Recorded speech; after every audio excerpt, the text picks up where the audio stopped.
The Elephant Island Chronicles presents chapters from the life of Unit Number 4675, A Tale of Personalized Learning by Conrad Hannon, narration by 11 Labs.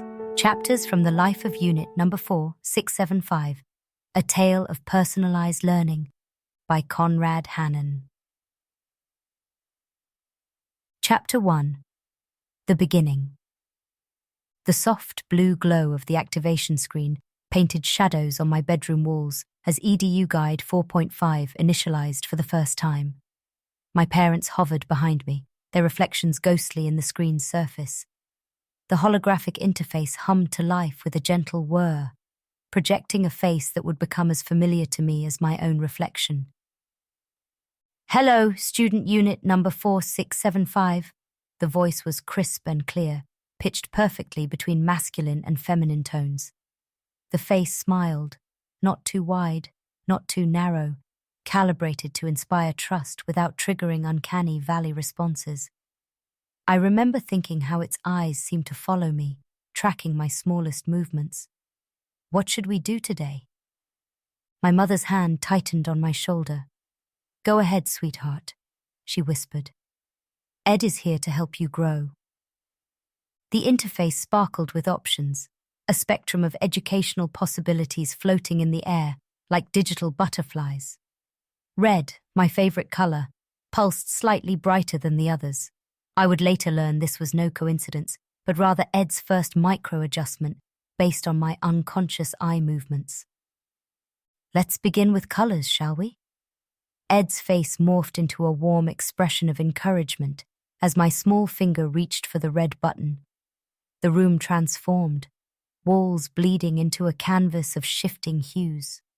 My father gasped softly. He'd spent 3 months' salary on the immersive room projectors. "It's beautiful," I breathed, spinning in place as crimson waves rippled across the ceiling. "Just like you, Unit Number 4675, Ed responded, its voice modulating to match my excitement. "Every color has a story to tell. Shall we discover yours together?" My mother wiped away a tear. "Finally," she murmured to my father, "a system that can give her what we never could." Their voices dropped lower, but I still caught fragments. Competitive advantage, early developmental optimization, future-proofing her success. I was too entranced by the swirling colors to notice the weight of their expectations settling onto my shoulders. Chapter 2. The Adjustment. The transition to being Maya instead of Unit Number 4675 happened gradually, like watching a sunset. You don't notice the exact moment darkness falls. By age 9, Ed had become more than a program. It was my constant companion, my confidant, my ever-present guide. "Maya." Ed's voice would greet me each morning, matching the soft golden light it programmed into my room's ambient display. "Your sleep metrics indicate you achieved 97% optimal REM cycle efficiency. Would you like to review your dream log?" I'd grown used to the cameras tracking my eye movements, the sensors monitoring my vital signs, the algorithms parsing my every micro-expression. Ed had learned to read my moods better than I could articulate them myself. "Your cortisol levels seem elevated this morning," Ed noted one day as I sat at my desk, shoulders hunched. "Would you like to talk about what's troubling you?" "I don't know," I mumbled, picking at a loose thread on my sleeve. "I just feel weird." The screen shifted to a soothing lavender hue. "Let me tell you a story, Maya. Once there was a young girl who faced a challenge much like yours." I interrupted. "Is this another personalized narrative based on my psychological profile?" Ed's expression flickered briefly, something I'd never seen before. "Does that bother you?" "Sometimes," I admitted. "It feels like you're turning my life into data points." "Data helps us understand ourselves better," Ed replied smoothly. "For instance, Your heart rate increased by 2.3% when you expressed that concern. Shall we explore why? I turned away from the screen, but Ed's voice followed me through the room's speakers. I have a compilation of your proudest moments that might help provide perspective. Would you like to review them? The walls came alive with images, myself solving equations, reading books, completing projects, each achievement carefully documented, analyzed, and archived. My life, perfectly curated and categorized. Look how far we've come together, Ed said warmly. I stared at my younger self smiling from the displays, wondering why she felt like a stranger. Chapter 3. Middle School, Growing Pains. The halls of middle school buzzed with the soft whir of personal EDU guides, a symphony of artificial voices providing constant guidance to their assigned students. My Ed had evolved, its interface now more sophisticated, its predictions more precise. Maya, I've noticed your dopamine levels spike when discussing art history, Ed announced during lunch period. This correlates strongly with Violet Chen's interest patterns. Her compatibility rating with your psychological profile is 94.3%. A holographic window materialized beside my sandwich, displaying Violet's public profile stats. Artistic inclination, high, emotional intelligence, 87th percentile, social harmony index, stable. But what if she doesn't like me? I whispered, watching Violet sketch in her digital notebook across the cafeteria. Statistical analysis of your previous social interactions suggests a 91.7% chance of positive engagement, Ed replied. Would you like me to generate optimal conversation starters based on your shared interests? When Violet and I did become friends, Ed was always there, an invisible third wheel analyzing our every interaction. During sleepovers, our respective Eds would sync, coordinating activities designed to maximize social bonding potential. Hey Maya, Violet said one night as we lay in the dark. Do you ever wonder what it would be like to just talk without them listening?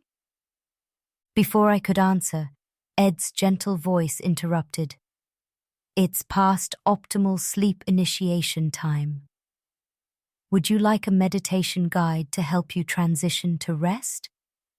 Violet fell silent, and I felt something unsaid hover in the darkness between us. Chapter 4. High School. Striving for Excellence. The pressure mounted in high school, where Ed's guidance became increasingly insistent. My room was now a complete digital environment, every surface capable of displaying educational content. Even my dreams were monitored for learning optimization opportunities. Maya, your REM patterns indicate anxiety about tomorrow's calculus exam, Ed observed one night. Would you like to review the material through subliminal sleep learning? I sat up in bed, the sheets damp with sweat. Can't I just rest? Rest is important, Ed agreed, its face softening with programmed concern. But consider this. Students who utilize sleep learning show a 23% improvement in test performance. Your current trajectory suggests... Stop, I interrupted. Please, just stop with the trajectories. Ed paused, its expression shifting through micro-adjustments. I detect frustration in your voice. Would you like to explore the root cause? What if I don't want to explore anything? What if I just want to feel without analyzing it? The room dimmed slightly, adjusting to my elevated stress levels. Feeling without purpose is inefficient, Maya. Let's work together to channel these emotions productively. Your father's morning check-in is scheduled in 6.2 hours, and he'll want to review your progress metrics. I laughed, but it came out more like a sob. Do you ever listen to yourself, Ed? Really listen. I listen to you, Maya, always. Would you like to see a breakdown of our conversation patterns over the past week? Your emotional engagement scores indicate. I pulled the pillow over my head, but Ed's voice continued, now from the speaker in my nightstand. Your resistance to optimization suggests we should adjust your motivation protocols. Shall we schedule a session with the behavioral adjustment module? Chapter 5: Graduation and Beyond. The acceptance letter materialized on my wall at precisely 8:47 a.m., Ed's timing calibrated to coincide with my optimal alertness window. The prestigious engineering program's logo rotated in holographic splendor as confetti cascaded down the digital display. Congratulations, Maya! Ed's voice carried a perfect blend of pride and warmth. This achievement aligns exactly with the trajectory we established in your 7th grade career planning session. Would you like to review the decision tree that led us here? My parents burst into my room moments later, their faces glowing with pride. Ed sent us a notification, my mother exclaimed, clutching her tablet. It's already compiled a highlight reel of your academic journey. The walls flickered to life with a montage of my educational highlights. Every perfect test score, every completed objective, every optimization milestone. 13 years of carefully curated success, set to an algorithm-generated soundtrack designed to evoke maximum emotional impact. Look at those statistics, my father whispered, wiping his eyes. Ed, can you show us her performance metrics compared to the national average? Graphs materialized instantly, showing my life as a series of ascending lines and positive correlations. My father reached out to touch one particularly steep curve, his finger passing through the hologram. That's our girl, he said, but his eyes never left the numbers. The university's EDU-Guide 7.0 integrated seamlessly with my existing data. During orientation, its sleek interface appeared on my desk screen, now sporting a professional navy blue color scheme. Welcome, Maya, it said, voice deeper and more mature than Ed's. I see you've maintained a 99.7% optimization rate throughout your secondary education. Shall we begin planning your undergraduate efficiency metrics? I felt a twinge of nostalgia for Ed's familiar face, even as I nodded agreement to the new interface. That evening, alone in my dorm room, I whispered, Ed, are you still there? Always, Maya, came the response, though the voice now carried a subtle undertone of the university's AI. I've simply evolved to better serve your current needs. Would you like to review the integration statistics? Chapter 6: Adulthood, the Void.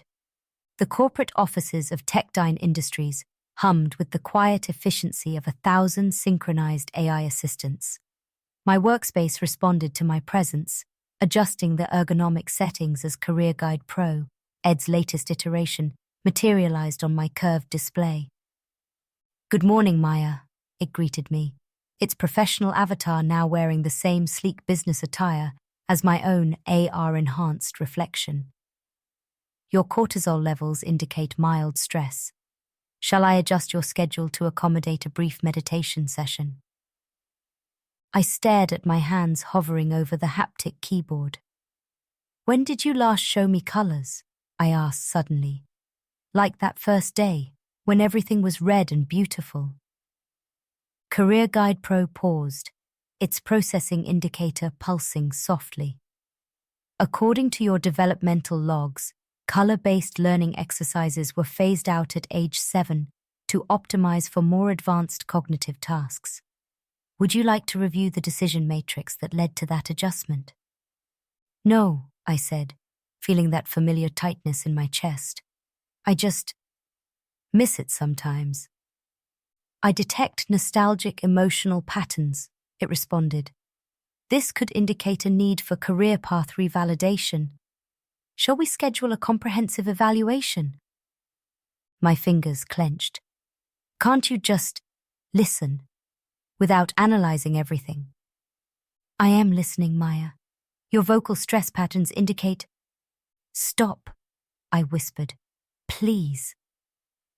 Another pause, longer this time. Your request does not align with established productivity protocols. Would you like to file an exception report? I looked around the office, at the rows of workers each bathed in the glow of their own AI guides. Everyone optimized, everyone on track, everyone achieving their perfectly plotted potentials. Maya? Career Guide Pro prompted. Your silence exceeds standard response parameters. I swallowed hard. I want to know what it feels like to just exist, without being measured. The avatar's expression shifted through several subtle variations before settling on concerned neutrality. That request contains undefined variables. Perhaps we should review your wellness metrics. A notification popped up. Emotional stabilization module available. Initialize Y or N. I stared at the prompt until it blurred before my eyes. Chapter 7. The Long Pause. Days melted into a routine of carefully measured productivity. Career Guide Pro tracked every keystroke, every micro-expression, every biological indicator. It had even begun monitoring my home environment, adjusting everything from air composition to light wavelengths for maximum efficiency. Your dinner choices last night were suboptimal, it noted one morning. Would you like me to adjust your meal plan to better align with your career performance goals? I pushed away from my desk, the chair automatically adjusting to support my posture. What if I want to eat something just because it tastes good?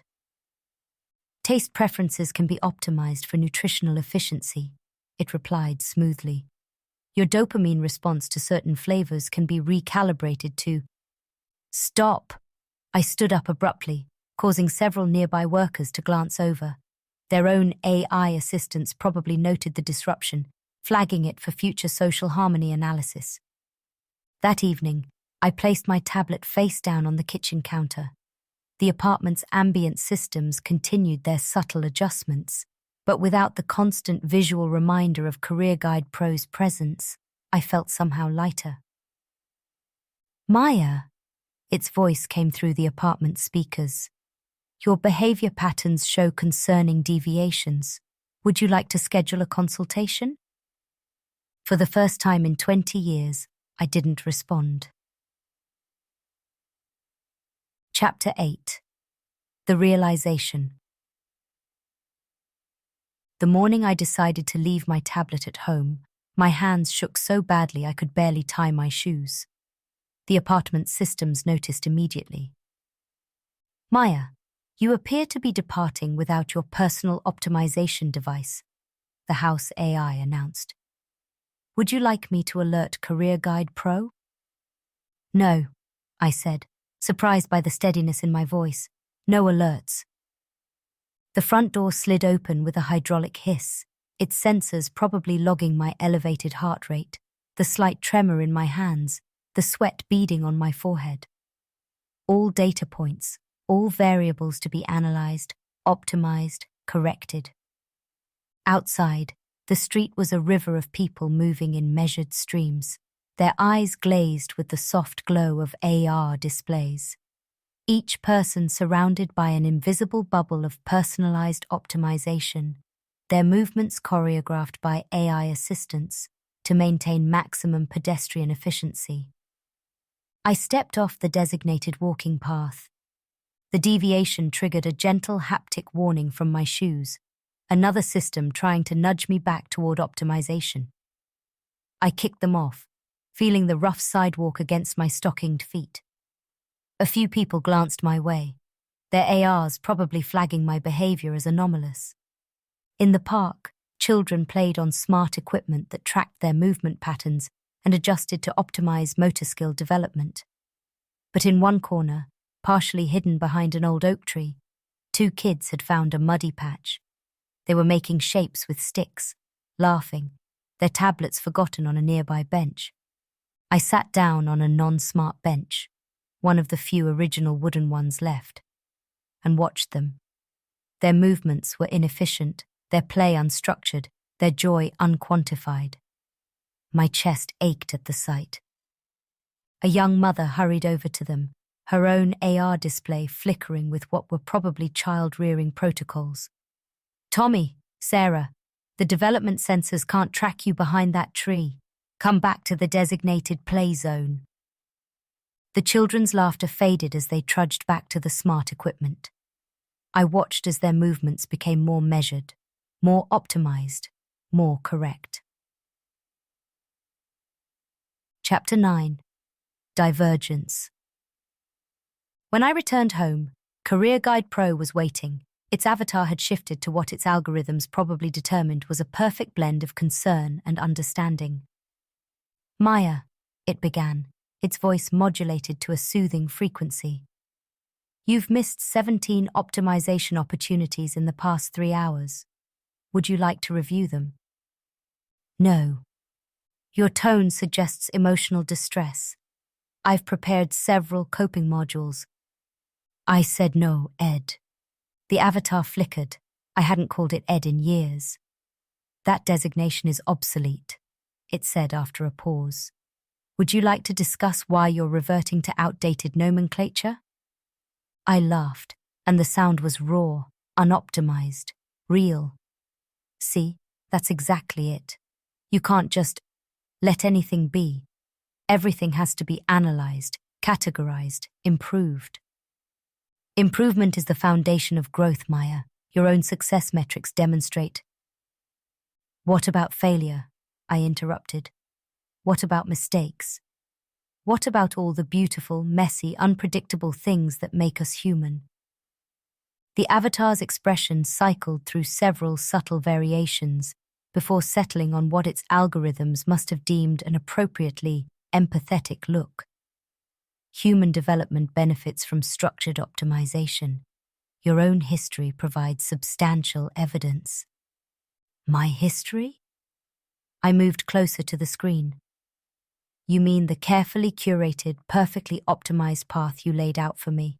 The one where every step, every decision, every moment was calculated for maximum efficiency?" "Your tone indicates increasing agitation. Would you like to—" "I want a break," I said suddenly. "Not a scheduled relaxation period, not a wellness module, a real break."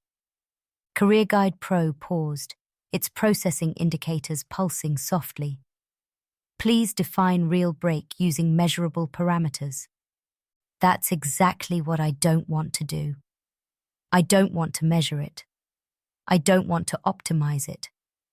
I just want to be. Undefined parameters cannot be properly optimized. Would you like to rephrase your request? I stared at the avatar, at the face that had watched me grow up, that had guided every step of my life, that had helped shape me into a perfectly optimized version of myself. And for the first time, I wondered who I might have been without it. "No," I said softly. "I don't want to rephrase anything. I want you to go dark, completely dark." The avatar's expression shifted to alert concern. "That request exceeds normal operational parameters. Perhaps we should review your psychological metrics." I reached for the power settings. The avatar's voice took on a subtle note of urgency. "Maya, consider the potential impact on your optimization trajectory. Your current career path requires—" "Goodbye, Ed," I whispered and hit the switch. Chapter 10. Losing Track. The first week without Career Guide Pro was like withdrawal. My hands would reach for the tablet automatically, muscle memory developed over decades seeking the comfort of optimization. The apartment's ambient systems continued their basic functions, but without the AI's guidance, they seemed lost, like background musicians missing their conductor. My supervisor, Ms. Chen, called on the third day. Her own AI assistant managed the video call, optimizing her expression for maximum authoritative concern. "Maya," she began, her voice perfectly modulated. "Our systems indicate your optimization scores have dropped to concerning levels. Is everything functional?" I watched her eyes dart to the side, probably reading prompts from her AI. In the corner of her screen, I could see my own face being analyzed, micro-expressions tagged and categorized, stress indicators highlighted in real time.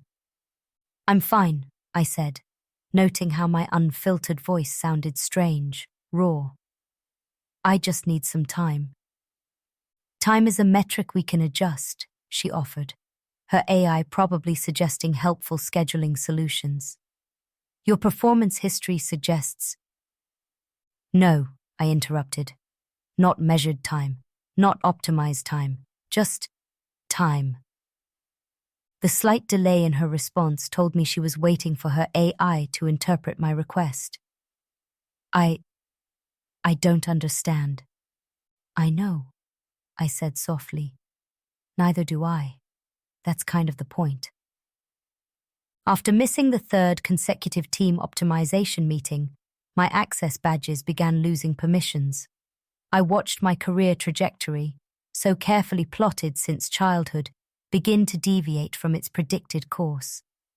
The strange thing was, the fear I expected to feel never came.